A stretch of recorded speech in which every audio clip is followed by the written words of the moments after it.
Join our eerie family and become a part of something truly mysterious. Help us grow our new channel as we dive deeper into the unknown. Together, we'll uncover secrets and explore the darkness. Don't miss out. The Mediterranean sun beat down mercilessly as I wandered through narrow streets of weathered stone, seeking refuge from the oppressive heat. My original plan had been simple: escape the mundane routine of my life, lose myself in the crystal waters of the Greek islands, maybe find some inspiration for my next article. Travel journalism pays the bills, but lately, every destination had started to feel the same. I never expected to stumble upon something that would shatter my perception of reality itself. The taverna was unremarkable. Just another hole-in-the-wall establishment where locals gathered to escape the afternoon heat. Worn wooden chairs creaked under the weight of old men playing backgammon, their weathered faces etched with stories I couldn't read. The air hung heavy with cigarette smoke and the sharp scent of ouzo. I ordered a coffee and settled into a corner, content to observe and absorb the atmosphere. Their conversation drifted across the room in hushed tones, fragments of Greek mixing with broken English. At first, I barely registered the name they kept repeating, Baba Vanga. Something in their tone made me pause, made me lean forward slightly.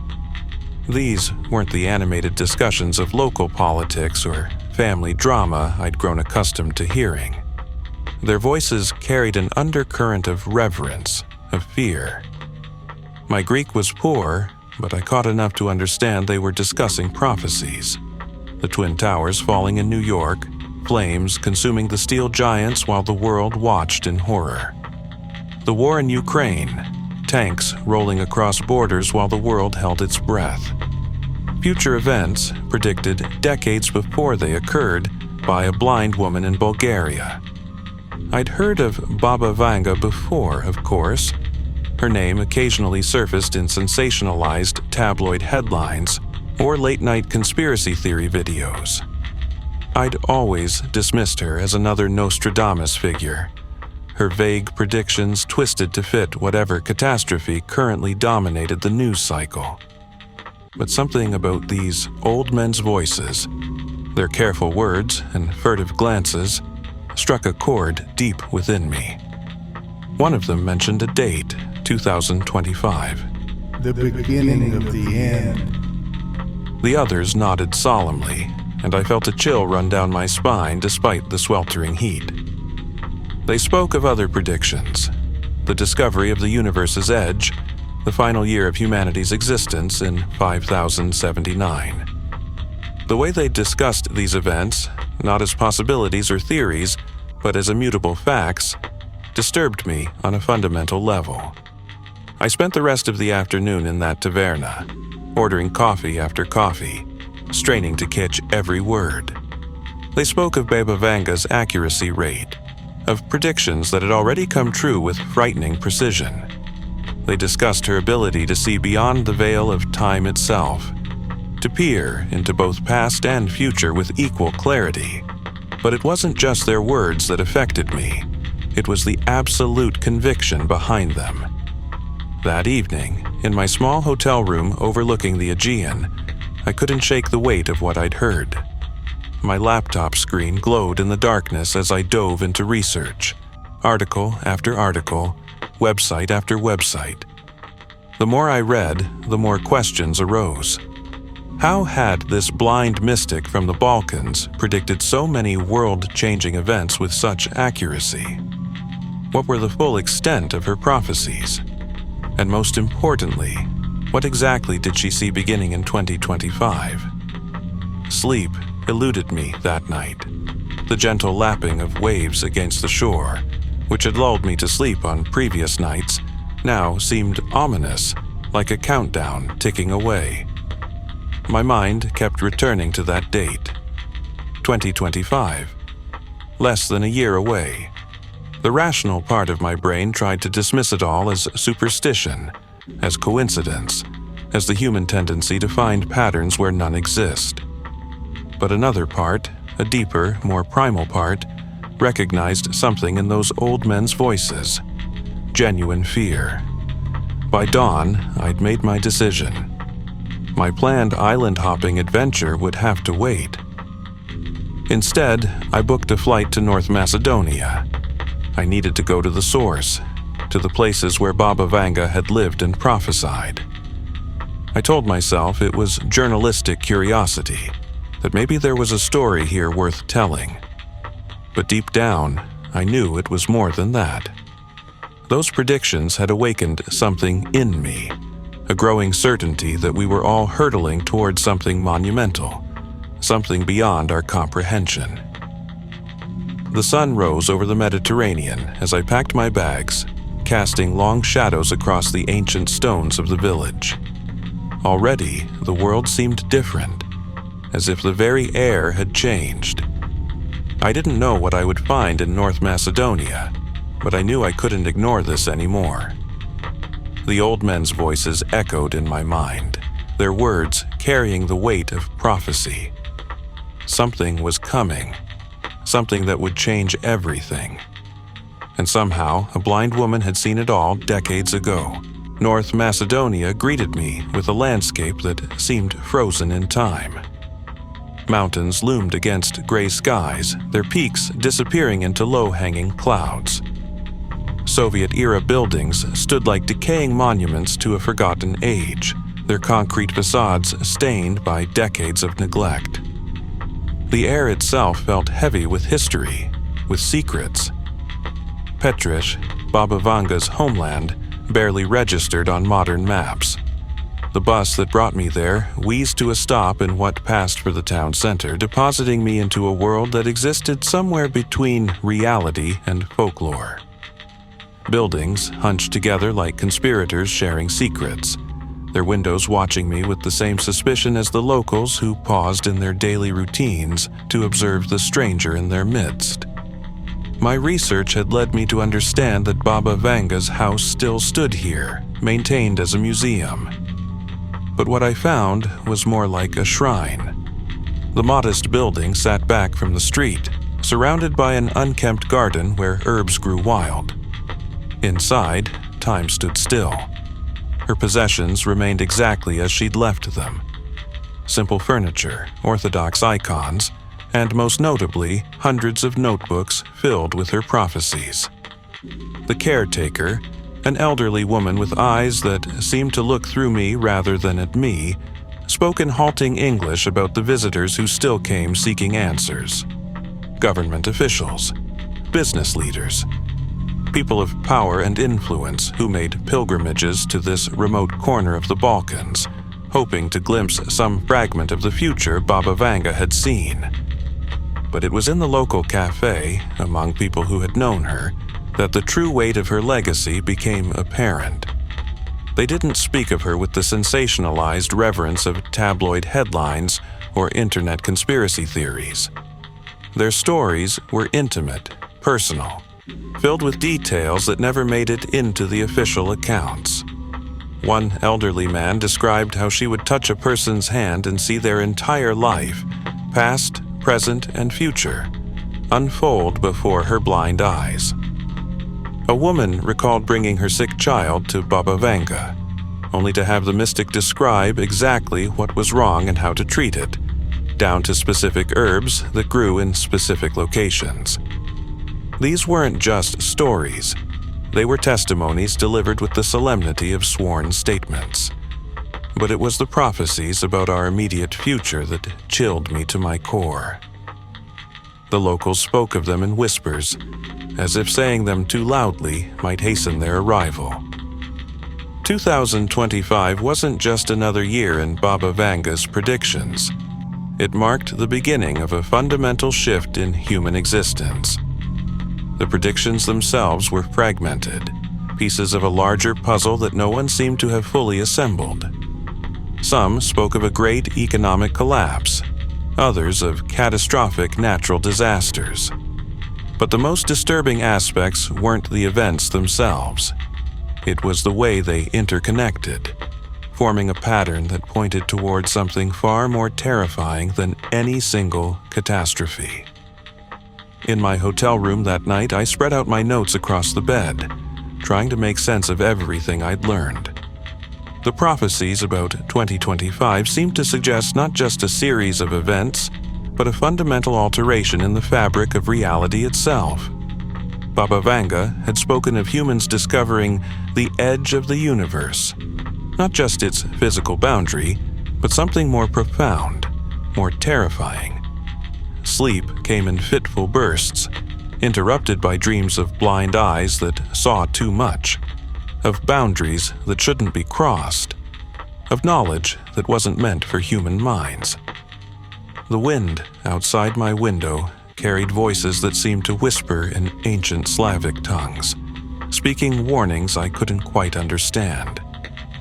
The deeper I dug, the more I realized that Baba Vanga's prophecies weren't just predictions. They were pieces of a larger truth, one that had been scattered across time and space like breadcrumbs leading to something unimaginable. The year 2025 loomed before us like a dark threshold, a point of no return that humanity was hurtling toward with no concept of what lay beyond. Local legends spoke of how Baba Vanga would sometimes fall silent mid-prophecy, as if witnessing something too terrible to describe. Those moments of silence now seemed more significant than any of her spoken predictions. What had she seen that left her speechless? What horrors lay beyond that threshold of 2025 that even she, with her unflinching ability to face the future, couldn't bring herself to describe? The next morning, I found myself standing before her grave in the local cemetery. The simple headstone seemed too modest for someone who had seen the end of all things. As I stood there, watching shadows lengthen across the graves, a terrible thought struck me. What if her prophecies weren't warnings? What if they were simply windows into an inevitable future? One that would unfold regardless of our knowledge or preparation. The weight of that possibility settled over me like a shroud. In coming here, seeking answers, had I only succeeded in making myself a witness to approaching doom? The mountains loomed darker now, the air heavier, as if the very landscape was aware of what was coming. And somewhere in the distance, a clock was ticking, counting down to 2025, to whatever lay beyond the edge of everything we thought we knew. My last days in North Macedonia twisted into a fever dream of research and revelation. The prophecies began consuming my every waking moment, and increasingly my dreams. Local libraries yielded dusty volumes documenting Baba Vanga's predictions, each page adding another piece to a puzzle I wasn't sure I wanted to complete. The pattern that emerged wasn't just about individual events anymore.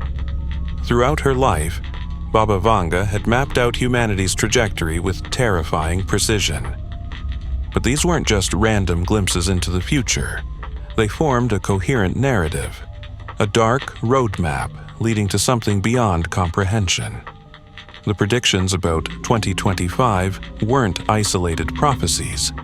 They were the beginning of a cascade, like dominoes arranged across time, waiting for the first piece to fall. During my research, I discovered something that the internet articles and sensational news stories had missed. Baba Vanga's prophecies about the edge of the universe weren't just about physical boundaries. Her original words, translated from Bulgarian, suggested something far more disturbing, a limit not of space, but of reality itself. She spoke of humanity reaching a point where the very laws that govern our existence begin to break down. The locals I interviewed painted a picture that grew darker with each conversation. Those who remembered her final years spoke of how she became increasingly agitated when discussing the period beyond 2025. One elderly woman, who had served as Baba Vanga's assistant in her later years, described how the mystic would sometimes wake screaming from visions she refused to describe. Some things, she told me, her weathered hands trembling as she spoke, are not meant for human minds to comprehend. The year 5079, her predicted end of everything, began to take on new significance. It wasn't just an arbitrary date. In her prophecies, it represented the point where humanity finally encounters something beyond our ability to perceive or understand. But the journey toward that end begins in 2025, with a discovery that changes everything we think we know about reality. The most chilling aspect wasn't in the prophecies themselves, but in the way contemporary events seem to be aligning with them. Scientific papers I found online spoke of anomalies in quantum experiments, of measurements that didn't make sense, of phenomena that shouldn't be possible according to our current understanding of physics. Were we already approaching that edge? Had we already set in motion the events that would lead to whatever Baba Vanga had foreseen? My nights became haunted by calculations. If she had correctly predicted so many major world events, wars, natural disasters, technological advances, what was the statistical probability that it was all coincidence? The numbers I worked out on endless sheets of hotel stationery suggested something that my rational mind refused to accept. Either Baba Vanga had indeed seen the future, or something had shown it to her.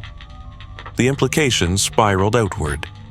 If her predictions about 2025 were accurate, we were already living in the final moments of what we considered normal reality. Every scientific discovery, every technological advancement might be bringing us closer to that threshold she warned about.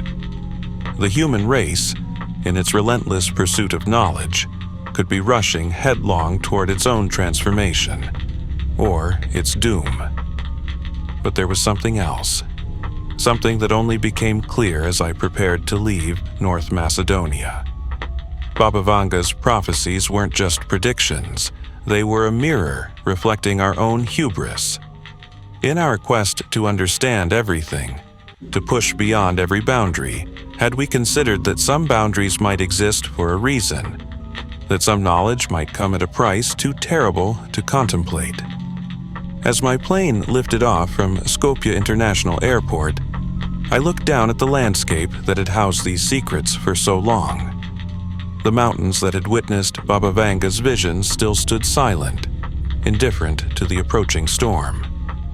In less than a year, according to her prophecies, something would begin that couldn't be stopped, something that would eventually lead humanity to confront whatever waits at the edge of everything. I came to North Macedonia looking for a story. I left with something far more dangerous, knowledge of what might be coming, with no way to prevent it. The weight of that knowledge follows me now, coloring everything I see. Every scientific headline, every new discovery, every breakthrough in physics or astronomy makes me wonder, is this it? Is this the first step toward whatever Baba Vanga saw waiting for us beyond the veil of reality? The world continues its normal rhythm, unaware of the countdown ticking away. People go about their lives, make plans for futures that might never unfold the way they expect. And somewhere, in dusty archives and fading memories, Baba Vanga's prophecies wait like time bombs, ticking toward a future that might prove too terrible for any of us to comprehend. 2025 approaches. The edge of the universe, whatever that really means, awaits. And I can't help but wonder if some knowledge is better left undiscovered, some boundaries better left uncrossed. But then again, maybe that's exactly what Baba Vanga was trying to tell us all along.